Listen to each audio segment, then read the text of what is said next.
दोस्तों, मुझे पता है आप सब लॉकडाउन में बोर हो रहे हैं, तो मैं आपकी बोरियत दूर करने के लिए लाया हूँ hello app, India's leading social media platform. Hello app पे आपको मिलेंगे trending news, funny, educational, cooking, dance और भी बहुत सारे वीडियोस। इसके अलावा latest updates of your favourite celebrities. तो देर किस बात की है, अभी डाउनलोड करो हेलो ऐप और करें अपनी बोरियत का खात्मा। शक करने वाली पत्नी।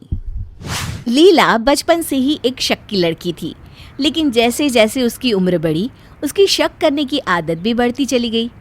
बीतते दिनों के साथ एक दिन उसकी शादी विशाल नाम के पढ़े लिखे और समझदार लड़के से तय हो जाती है। अब देखना यह है कि लीला की शक की आदत उसके पति की जिंदगी में क्या तूफान लाती है। बिल्ली! अरे क्या हुआ लीला, तुम चिल्ला क्यों रही हो? अरे बिल्ली रसोई घर में घुस गई, दूध झूठा कर गई, अब इसे फेंकना पड़ेगा। लेकिन इतना सारा दूध कैसे फेंक सकते हैं? दूध का पतीला तो ढका हुआ है। नहीं, आपको क्या पता, भला बिल्ली कभी दूध छोड़ सकती है क्या? आप जल्दी से दुकान जाइए और दूसरा दूध ले आइए। विशाल चिढ़ जाता है।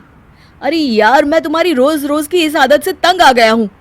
तुम आए दिन बेवजह इसी तरह का नुकसान करवाती रहती हो। आखिर तुम हर बात इतनी गहराई में जाकर क्यों सोचती हो?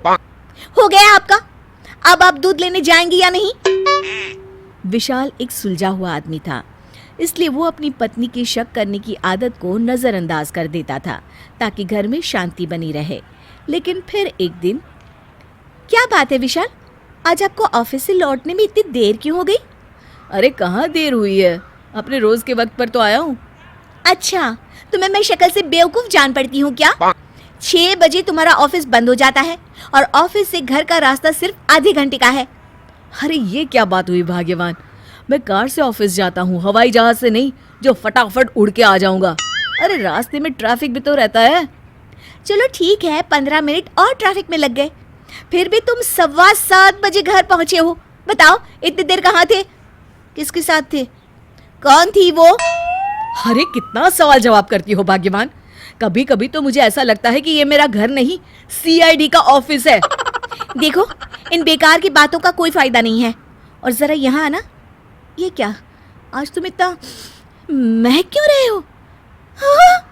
हे भगवान, पक्का तुम किसी औरत से मिलकर आए हो।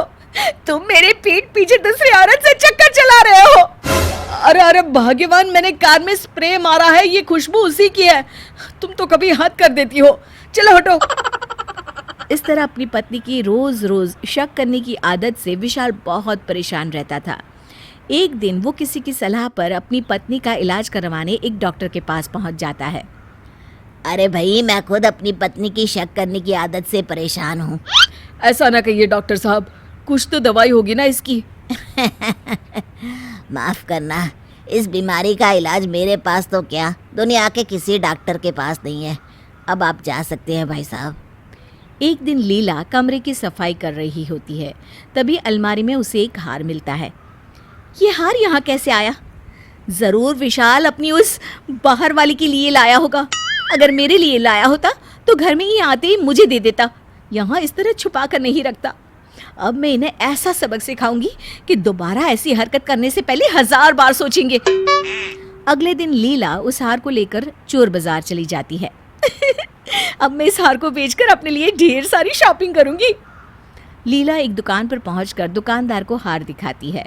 हार देखते ही दुकानदार खुश हो जाता है और मन ही मन सोचता है, ये हार तो बड़ा महंगा है, कम से कम 30,000 का होगा, और ये औरत तो बेवकूफ जान पड़ती है। क्या सोच रहे हैं भाई साहब, मुझे ये हार बेचना है। अब देखिए बहन जी, ये हार तो एक साधारण हार है, मैं इसके लिए 2,000 रुपए दे सकता हूँ बस। क्या भाई साहब, 2,000 तो बहुत कम है, कम से कम 3,000 तो मिलने चाहिए ना। चलिए, मैं आपको नाराज नहीं करूँगा, ये 3,000 बस। लीला खुशी खुशी पैसे ले लेती है और उन पैसों से शॉपिंग करके घर चली आती है। अगले दिन, अरे लीला, मैंने इस अलमारी में एक हार रखा था, मिल नहीं रहा, तुमने देखा क्या? लीला इतराते हुए कहती है, वही हार ना जो आप अपनी गर्लफ्रेंड को देने के लिए लेकर आए थे। मुझे पता है आप नहीं सुधरने वाले, आखिरकार मैंने आपकी चोरी पकड़ ही ली। ये सब तुम क्या कह रही हो? वो हार कहाँ है, जल्दी से बताओ। वो हार तो मैंने 3,000 में बेच दिया। विशाल की होश उड़ जाते हैं। क्या? अरे बेवकूफ औरत, 30,000 का हार तुमने 3,000 में बेच दिया। वो हार मैं तुम्हारे लिए लेकर आया था। अगले हफ्ते तुम्हारा जन्मदिन है, सोचा था तुम्हें सरप्राइज दूंगा। हे भगवान, ये क्या हो गया? आज मेरी शक करने की आदत ने हमारा कितना बड़ा नुकसान करा दिया।